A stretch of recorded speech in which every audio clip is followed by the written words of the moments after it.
Power of faith story in Hindi कहा गया है कि मनुष्य की सफलता के पीछे उसके विश्वास का सबसे बड़ा योगदान होता है। यह सही भी है क्योंकि हमारे आसपास ही कई ऐसे सफल लोगों के उदाहरण मिल जाएंगे जिन्होंने अपने विश्वास और दृढ़ इच्छा शक्ति की बदौलत सफलता के कदम चूमे हैं। यहाँ एक पात्र रिंकू के बारे में बताया जा रहा है जिसने अपनी विश्वास की शक्ति से अपनी कमजोरी को दूर किया। विश्वास की शक्ति कहानी। रिंकू के जीवन की कहानी कुछ यूं है। स्कूल की पढ़ाई के दौरान रिंकू अपने परिवार के साथ एक छोटे से शहर में रहता था। पढ़ाई लिखाई में इसका मन नहीं लगता था। अपनी कक्षा में ये हमेशा ही फिसड्डी रहता था। मुश्किल से किसी तरह पास होकर अगली कक्षा में पहुंचता था। स्कूल के बच्चों से लेकर मोहल्ले तक लोग रिंकू का मजाक उड़ाने में कोई कसर नहीं छोड़ते थे। रिंकू की पढ़ाई में कमजोरी से उनके माता पिता भी दुखी रहते थे। पढ़ाई में पिछड़ने का दुख तो रिंकू को भी होता था, परंतु कोशिश करने पर भी पढ़ाई में उसका मन नहीं लगता था।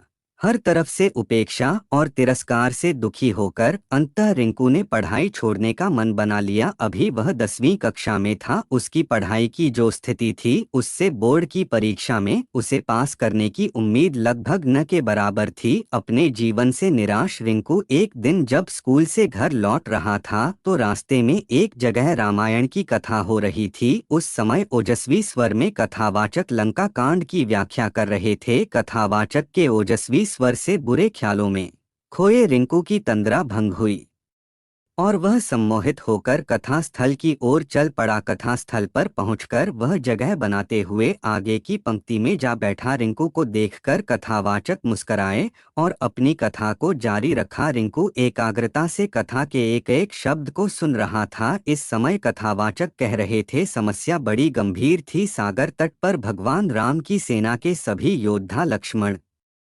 हनुमान, सुग्रीव, अंगद आदि गंभीर सोच में डूबे थे। जटायु से यह तो पता लग गया था कि रावण सीता को लेकर दक्षिण दिशा में उफनते समुद्र के पार स्थित अपने राज्य लंका में गया है, परंतु इस विशाल समुद्र को लांघकर लंका जाएगा कौन? समस्या विकट थी। तभी वहां की शांति सुग्रीव के आवाज से भंग हुई। सुग्रीव ने प्रभु राम से कहा कि हमारे बीच एक ऐसे दिव्य शक्ति हैं जो समुद्र लांघकर लंका जा सकती हैं।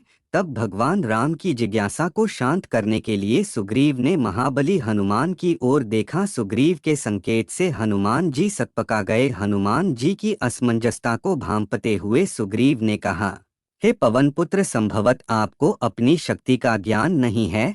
बचपन में आपने सूर्य को एक फल समझते हुए एक छलांग में उसे सैकड़ों कोस दूर जाकर निगल लिया था, तो फिर लंका की दूरी ही क्या है?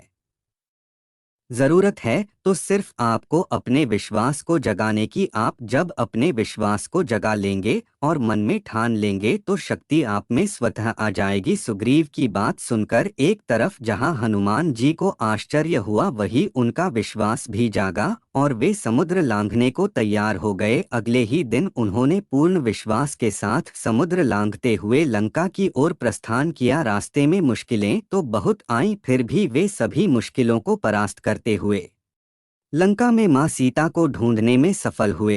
वहां कथावाचक के एक एक शब्द को मंत्रमुग्ध होकर सुन रहे रिंकू का नया जन्म हो चुका था। कुछ समय पहले तक जिस रिंकू की आंखों से निराशा के भाव झलक रहे थे, अब उसकी आंखों में चमक थी। उसके शरीर में उत्साह और स्फूर्ति का संचार होने लगा था। कथा खत्म होने के साथ ही वह तेजी से घर की ओर चल पड़ा। उसे सफलता का मूलमंत्र मिल चुका था। वह मन ही मन सोच रहा था कि जब हनुमान जी ने अपने विश्वास से शक्ति अर्जित कर समुद्र को लांघ लिया था तो पढ़ाई कौन सी बड़ी बाधा है।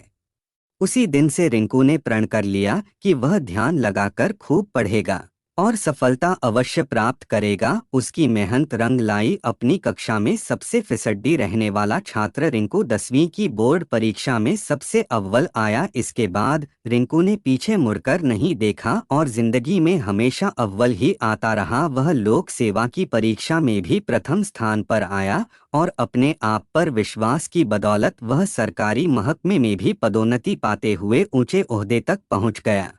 कहानी से शिक्षा। विश्वास की शक्ति को साबित करने के लिए रिंकू का जीवन तो बस एक उदाहरण है। हर एक सफल व्यक्तित्व के पीछे उस व्यक्ति का विश्वास और कुछ कर गुजरने के जज्बे का मुख्य योगदान होता है। जब किसी व्यक्ति में विश्वास का संचार होता है तो उसमें शक्ति अपने आप संचारित होने लगती है। फिर जब तन और मन में शक्ति यानी ऊर्जा का संचार होता है तो मुश्किल काम भी आसान हो जाता है। ही तो जीवन में सफलता का मूल मंत्र है।